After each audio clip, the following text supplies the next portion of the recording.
after that, things kind of got crazy. Not immediately. I had about 6 months of just enormous amounts of parents going, thank you. I'm looked at not crazy now. People kept saying I was crazy.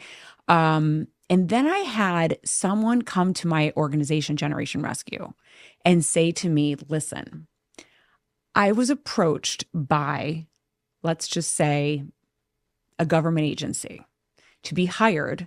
And what I do is I set up PR campaigns to go against the narrative.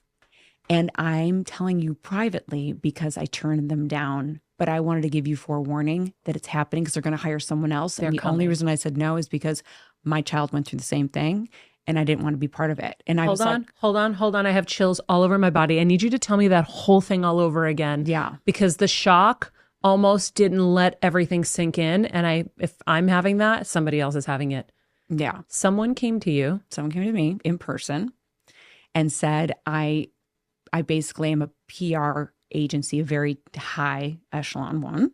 And I was approached by a government agency to create a narrative against you. And it's going to be called You're Anti-Vaccine. And I turned down the job, but I wanted to privately and secretly, that's why we couldn't do an email, and we couldn't do a phone call. I had to come to you in person and let you know this, that they're going to come after you and hard. And I said, well, how are they going to do that when I've clearly said in every interview, I'm not anti-vaccine? Like, I'm just telling the story of my child, of what happened and how I'm getting him better. And they said, doesn't matter. He said, doesn't matter. They're going to come after you with everything they've got, and they've got the media on their side. So this is just a heads up. And I was like, well, thank you very much. And I didn't believe them. I was like, there's no way, because I preface it in my book. I've prefaced it everywhere.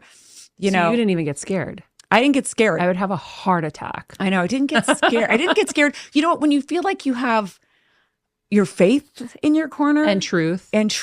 That's exactly right. So I'm a tough chick. I'm from the south side of Chicago. I've gone through enough.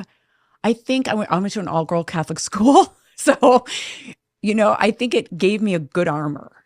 So when it started happening, it didn't really hurt me until it started taking jobs away from me. Because I was a single mother, still trying to heal my son, pay for speech therapy, ABA, and cancel. I was the beginning of kind of that cancel culture.